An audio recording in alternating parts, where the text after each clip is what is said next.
Всем здравствуйте! Меня зовут Любовь, и я рада видеть вас на своем рукодельном канале, где можно найти много интересных и практичных идей. Сегодня у меня для вас кое-что необычное. Это праздничные салфетки, они белые и нарядные. Плетеная вставка придает изделию изысканность и текстурный объем, а широкий кант подчеркивает строгость линий и классический стиль.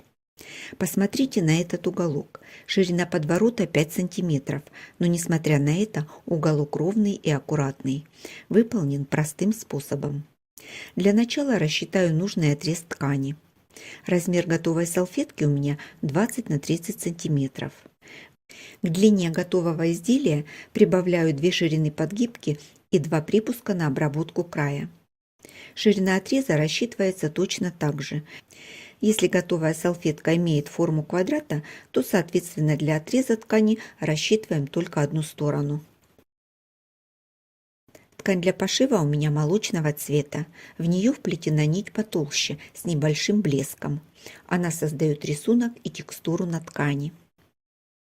Ткань тонкая. Чтобы ее укрепить, буду использовать клеевой флизелин с точечной фиксацией плотностью 40 грамм на метр.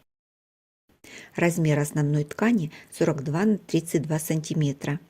Размер флизелина 40 на 30 см.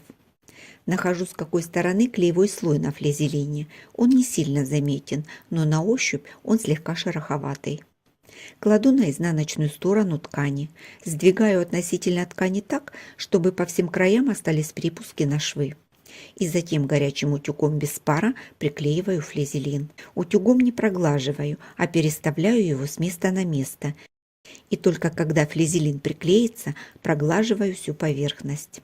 Меня в комментариях часто спрашивают, где можно купить флизелин хорошего качества. Судя по моему опыту, иногда попадается флизелин с плохим клеевым слоем, но чаще мы игнорируем инструкции и неправильно его приклеиваем.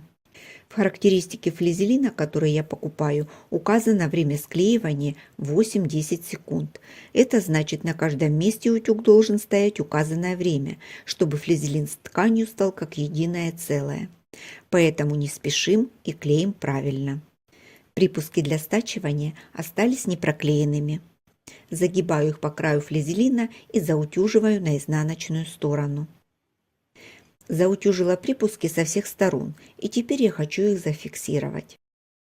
У меня есть клеевая паутинка шириной 16 мм.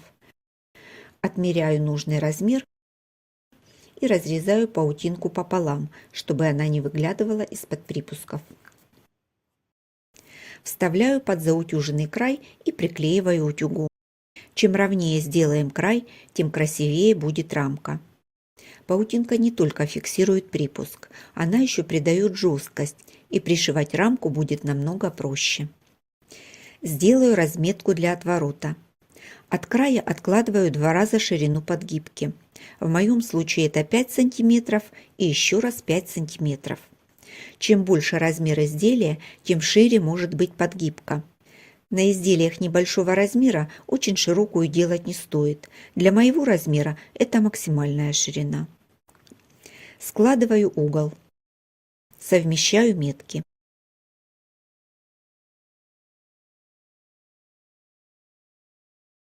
Фиксирую булавкой. От первой метки до сгиба под прямым углом провожу линию. Она должна быть равна ширине подгибки 5 см. Затем соединяю точку на сгибе со второй меткой. Можно сделать немного проще, без линейки. По первой метке загибаем угол до второй метки и получаем линию стачивания. Выбирайте, как вам больше нравится. По разметке проложила строчку. По краям поставила закрепки. Лучше начинать шить от края, чтобы уголок был аккуратный. Припуски на шве срезаю, оставляю 5 мм. На нижнем уголке наискосок, чтобы уголок был острым. Раскладываю припуски в разные стороны и приутюживаю. Углы выровняла, припуски совместила с углами и приутюжила. Выворачиваю на лицевую сторону. Уголки аккуратно выправляю, чтобы не разошлась строчка. Лучше, конечно, это делать деревянной палочкой, но у меня куда-то подевалась, воспользуюсь ножницами. Осталось проутюжить заготовку. В эту рамку буду вставлять плетеную заготовку. Собирать ее буду на подложке из хлопчатобумажной ткани. По размеру она будет немного меньше, чтобы удобно было поместить внутрь. Замеряю размер плетеной части, которая будет видна. Добавлю запас со всех сторон. Разметила прямоугольник 14 на 24 сантиметра. Для плетенки размечу полосы шириной 3 см. Из этой ширины готовая полоска получится шириной 1 см при минимальных припусках. Если размер салфетки будет большой, ширину полос, думаю, можно сделать шире. Приготовила полосы сразу нужной длины. Пойду шить из них полосочки. Этот процесс занял у меня достаточно много времени. Припуски маленькие, работать было неудобно. Если ткань позволяет, лучше припуски сделать пошире. Сшивала полоски шелковыми нитками. Я вначале говорила, что в ткани присутствует нить с отливом, и я решила подчеркнуть этот эффект. Начну с длинных полосок. Просто кладу одну за другой поближе друг к другу. Закрепила строчкой с обеих сторон. Буду добавлять поперечные полоски. Поднимаю полоски через одну и под ними протягиваю полосу. Начинать можно с первой или со второй полоски, разницы нет. Во втором ряду поднимаю полоски со смещением. Те полоски, что оставляла внизу, теперь поднимаю и под ними вставляю полоску. Постепенно заполняю всю основу. Полоски по бокам решила не фиксировать. Заготовка небольшая, держатся они хорошо. Последнюю полоску вставляла при помощи булавки. Поправлю полоски по бокам и зафиксирую их строчкой. Проложила строчку рядом с длинными полосками, края подровняла. При плетении строчки на полосках направляла в одну сторону, так плетение выглядит привлекательней. Вставляю плетенку в подготовленную основу. Закреплю обычной прямой строчкой. Длину стежка увеличила до 4 мм. Вставила 2 нити, чтобы усилить декоративный эффект. Во время стачивания обе детали слегка натягиваю. Сильно тянуть не нужно, иначе образуются фалды.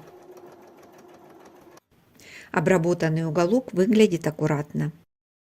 Благодаря тому, что края рамки проклеены, они не растягиваются, и пришивать их легко. Нет никаких перекосов и перетяжек, все ровно и аккуратно. Вставку можно сделать из ткани другого цвета или вставить декоративную ткань. Еще можно использовать виниловый коврик. Выбор за вами. Надеюсь, мое видео вдохновит вас обновить салфетки на кухне, ведь весна – пора перемен. Жду ваших комментариев. Я их все вижу, читаю и по возможности отвечаю. А я на этом с вами прощаюсь. До встречи в новых видео.